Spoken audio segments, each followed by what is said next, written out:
You're back. The inducer is working perfectly, and the teleporter is ready for transport. Here's the situation.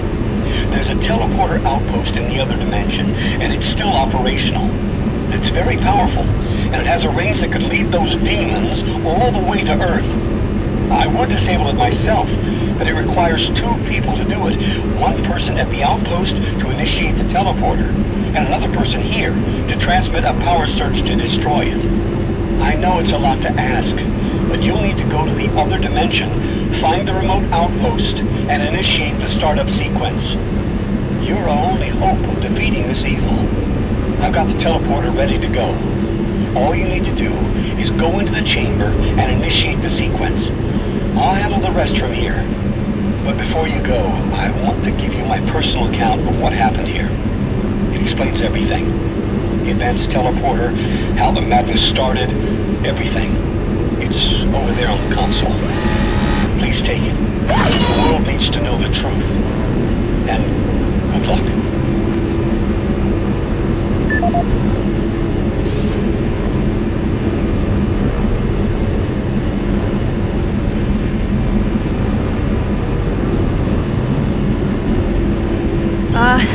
I hope this thing's working.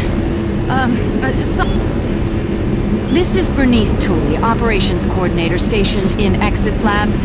I would like to file my 3rd formal complaint to Central Authority about the problems with the work environment here in Exis. It has become increasingly difficult to be productive while construction is going on throughout the facility. The construction workers are rude, lack common courtesies, and are overtly sexist. They use our office space as an unauthorized shortcut and track dirt and debris as a result. In addition to their mess, they insist on drilling and hammering during our core staff hours. Some of them have repeatedly made inappropriate comments that clearly fall under sexual harassment. When I approached the construction supervisor to remedy the situation, he told me in no uncertain terms to mind my own business. Actually, his exact words were, "Don't worry your pretty little head about it." We are already on edge with the unexplained events occurring around the facility, and to add this insult to our tight schedule is too much to bear. If I cannot persuade Central Authority to take this complaint seriously, I'd like to remind them of Section 20, Paragraph 9 of UAC's Facility Regulations Code. It clearly states our employee rights, and we do not need this nonsense. I suggest you reprimand the individuals responsible and take adequate measures to ensure it doesn't happen again. Do not make me log additional complaints. Bernice Tooley, signing off. I hope this thing's working. Something is happening here, and no one knows what's going on. The power is going crazy. We can't communicate with Central Administration, and I've heard something like screams. I don't know. It was so disturbing. Okay, my assistant left me, and I'm all alone here. I'm gonna try to get the network working, but the systems are acting just crazy. I have the teleporter sequence already complete. Just activate the main console. What was that? When you reach the outpost, I'll be able to communicate with you. Good luck. No!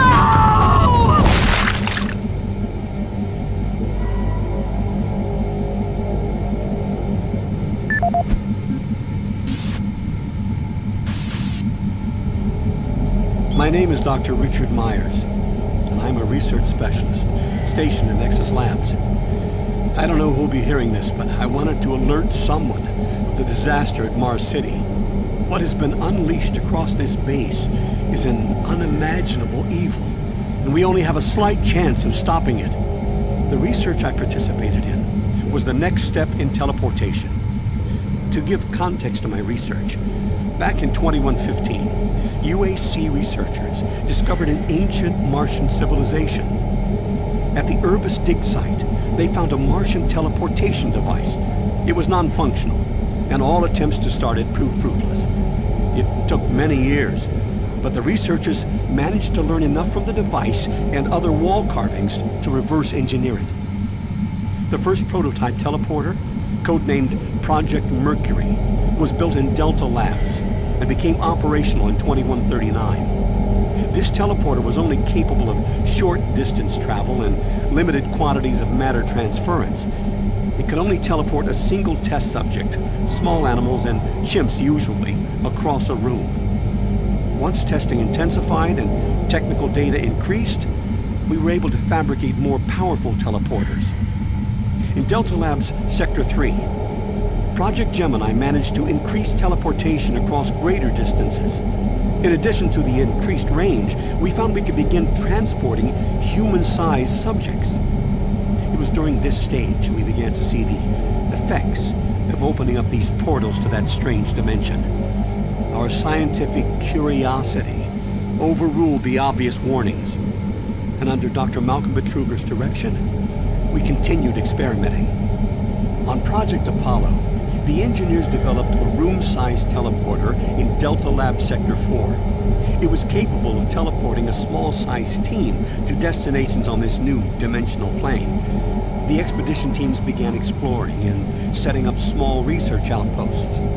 We could only teleport small equipment with the Delta 4 teleporter, and this condition frustrated Dr. Betruger.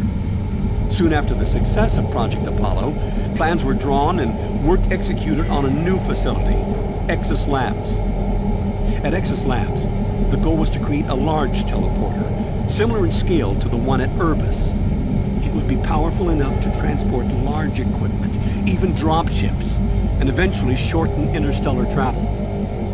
Betruger was so impatient on seeing results from this research, he had the engineers start work on the teleporter once the facility reached 75% completion. We had expedition teams set up a teleporter outpost in the other dimension to link up with Exus. It was at this time I began investigating the strange stories I heard over at Delta Labs. I managed to hack undetected into Betruger's personal logs. What I found scared me to the core. Betruger became obsessed with the findings of this new dimension. He started to push experiments regardless of the human cost. His log entries into the occult and how to harness evil powers were truly frightening. The more recent logs detailed how demons, yes, demons, contacted him through his dreams, offering him unimaginable powers. But they demanded he find a way to help them reclaim Earth. It was then I realized that this other dimension was hell itself. By the time I realized his plan, Betruger had started the invasion. Since the Exus teleporter hadn't reached sufficient functionality, I assumed Betruger decided to launch the demon invasion on Mars without it. However, the Hell Outpost teleporter is operationally ready, and it's only a matter of time before Betruger decides to use it. I'm going to try to reach Chief Engineer Rhodes in the Enpro facility to divert enough power to Exus, and with a little luck, create a big enough power surge to destroy it from here. I can only pray God will forgive me for my part in all this, and help me make things right.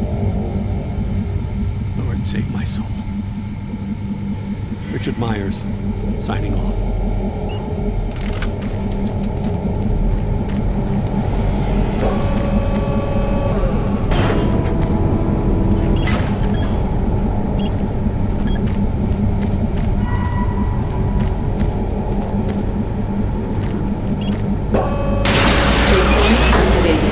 Teleportation will commence in T-minus 3, 2, 1.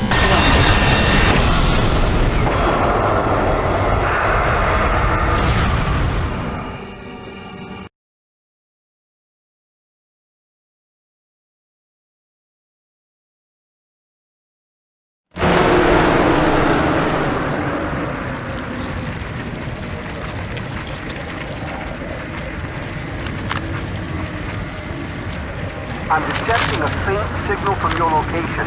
I can track you from here. Hurry. Find the outpost.